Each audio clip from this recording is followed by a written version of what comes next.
गांजा और मुंशियात के आदी होकर तुलबा नौजवानों का मुस्तकबिल बर्बाद ना करे। गांजा और मुंशियात के आदी होकर तुलबा नौजवानों का मुस्तकबिल बर्बाद ना करे। संगारेड्डी जिला के सदासिफपेट कस्बे में DYFI के रियासती सेक्रेटरी अरगंती वेंकटेश, मुकामी CI महेश गौड़ और डॉक्टर कृष्णमूर्ति ने नौजवानों पर जोर दिया कि वो गांजा और मुंशियात के आदी होकर तुलबा और नौजवानों के मुस्तकबिल को बर्बाद ना करें। भारत प्रजातंत्र युवजना समाख्या DYFI जिला संगारेड्डी ने हफ्ते को कमेटी के जेरे एहतमाम भाविता जूनियर कॉलेज में गांजा और मुंशियात के खात्मे और समाज के तहफ़्फ़ुज़ के मौजू पर एक बेदारी कॉन्फ्रेंस का इनेकाद किया। इस मौके पर CI महेश गौड़ ने खिताब किया। बहुत से तुलबा ने कहा कि नौजवान चरस और मुंशियात के आदी हैं और अपना मुस्तकबिल, जो कि सोने की तरह है, बर्बाद कर रहे हैं। आला तालीम और मुलाजिमतों से महरूम हो रहे हैं और अपने घर वालों पर बोझ बन रहे हैं। आइए नाज़रीन, देखें यह रिपोर्ट। हमारे चैनल को लाइक करें, शेयर करें और सब्सक्राइब करना ना भूलें। నోటీస్ బోర్డు దగ్గర వదిలేసినాం. దయచేసి ఇది ఏదైతే మా వాట్సాప్, ఇది డిస్ట్రిక్ట్ వాట్సాప్ గ్రూపు, ఇది ఏదైతే మత్తు పదార్థాల ఏదైతే ఉత్పత్తి, రవాణా, వాడకము, దీని గురించి సమాచారం తెలిస్తే దయచేసి పోలీసుకు చెప్పండి. ఎవరికి డిస్క్లోజ్ చేయబడవు, గోప్యంగా ఉంచబడతాయి.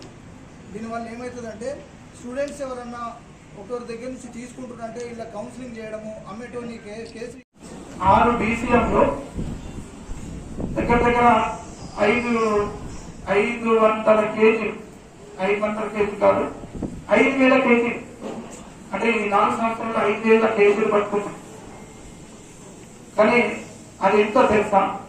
సముద్రం దగ్గర మనం గ్లాస్ నీళ్ళు తీస్తే, సముద్రంలో నుంచి గ్లాస్ నీళ్ళు తీస్తే ఎంత పాటో మనం పట్టుకున్నది అంతకంటే తక్కువ.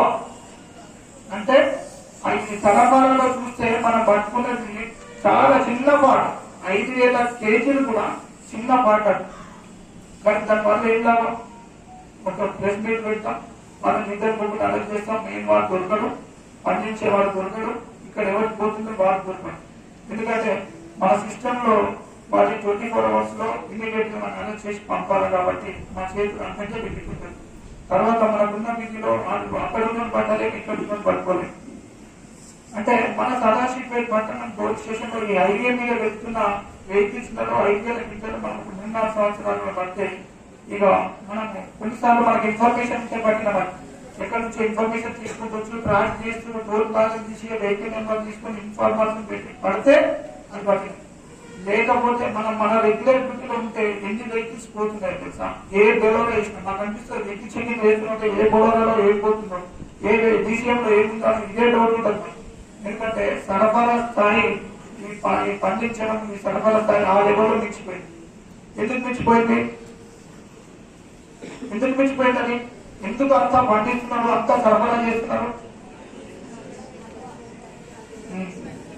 ఒకప్పుడు ఎవరో ఊళ్ళో కొంచెం అక్కడిక్కడ ఈ మాస్ ఏరియాలో ఉండేవాళ్ళు, లేదంటే కొంచెం అలవాటు వాళ్ళు తాగుతున్న వాళ్ళకి డిమాండ్ లేదు.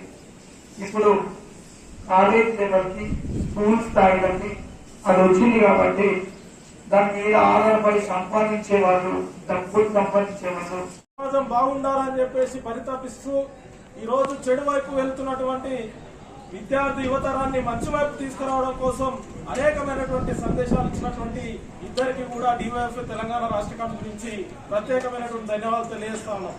మిత్రులారా, ఈ రోజు ఈ దేశం అభివృద్ధి చెందాలన్నా, ఈ దేశం ముందుకు పోవాలన్నా అది యువశక్తి పైన ఆధారపడి ఉంటది. అది యువత చేతుల్లోనే ఉంటది.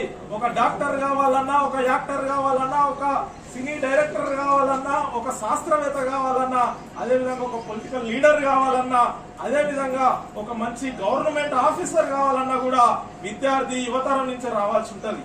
కానీ ఈరోజు కొంతమంది యువత తమ కర్తవ్యాన్ని విస్మరించి చెడు వైపు వెళ్లేందుకు చెడు దారులను ఈ రోజు ఎంచుకుంటున్నటువంటి పరిస్థితిని చూస్తా ఉన్నాం.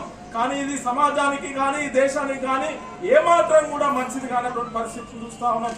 ఇప్పటికే పొద్దున్న లేస్తే రాత్రి వరకు ఎక్కడో చోట డ్రగ్స్ దొరుకుతా ఉన్నది, గంజాయి పట్టుబడతా ఉన్నది. ఈ రోజు యువత అంతా కూడా తమ జీవితాలని నాశనం చేసుకున్నటువంటి పరిస్థితిని ఈ దేశంలో ఈ రాష్ట్రంలో చూస్తున్నటువంటి పరిస్థితిని చూసినాం. ఇంత ముందుకు ఇది ఒక హైదరాబాద్ కేంద్రంగా డ్రగ్స్ దొరికేది, గంజాయి దొరికేది, దీంట్లో సినీ సెలబ్రిటీలు ఉండేది తప్ప మిగతా వాళ్ళు కూడా ఎవరు వ్యాపారవేత్తలు ఉండేది తప్ప మిగతా వాళ్ళు ఉండలేదు. కానీ ఈ మధ్య కాలంలో మా డివైఎఫ్ఐ యువజన సంఘం ఈ యువకుల యొక్క సమస్యల కోసం పనిచేసే యువజన సంఘంగా, అదేవిధంగా విద్యార్థుల కోసం పనిచేసే యువజన సంఘంగా ఈ రోజు రాష్ట్ర వ్యాప్తంగా ఉన్నటువంటి 365 గ్రామాలు ఎంచుకొని సర్వే నిర్వహించినాం. ఈ 365 గ్రామాల్లో కూడా సర్వే చేస్తే 323 గ్రామాల్లో గంజాయి సేవించే వాళ్ళు ఉన్నారని చెప్పేసి మా సర్వే రిపోర్ట్ వచ్చినటువంటి పరిస్థితి ఉన్నది.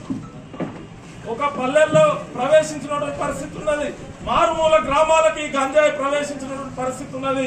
ఈ గంజాయి సేవించి కలలు కన్నటువంటి ఎన్నో ఆశలు పెట్టుకున్నటువంటి నా కొడుకు నా బిడ్డ ఈ రోజు చదివిస్తే రేపు మాకు ఉపయోగం ఉంటారు, మాకు అండగా నిలబడతారని చెప్పేసి వాళ్ళు కాయ కష్టం చేసి చదివిస్తే ఈ రోజు కొంతమంది, అందరు కాదు కొంతమంది చెడు వైపు ప్రయాణిస్తా ఉన్నారు. తల్లిదండ్రుల యొక్క ఆశల్ని అడియాసలు చేస్తున్నటువంటి పరిస్థితి ఉన్నది గంజాయి డ్రగ్స్ సేవించి. అంతేకాదు గంజాయి కోనివ్వలేదని కన్నవారిని కడదర్చినటువంటి ఉదాంతాలు మన రాష్ట్రంలో చూస్తా ఉన్నాం. అంతేకాదు ఈ గంజాయి సేవించి ఇప్పటిదాకా పెద్దవాళ్ళు చెప్పిండ్రు, సార్లు చెప్పారు, ఈ గంజాయి సేవించి మొత్తం పిచ్చి వ్యవహారంగా చేస్తున్నటువంటి పరిస్థితి ఉన్నది. మానసికంగా వాళ్ళు ఏం చేస్తున్నారో వాళ్ళకే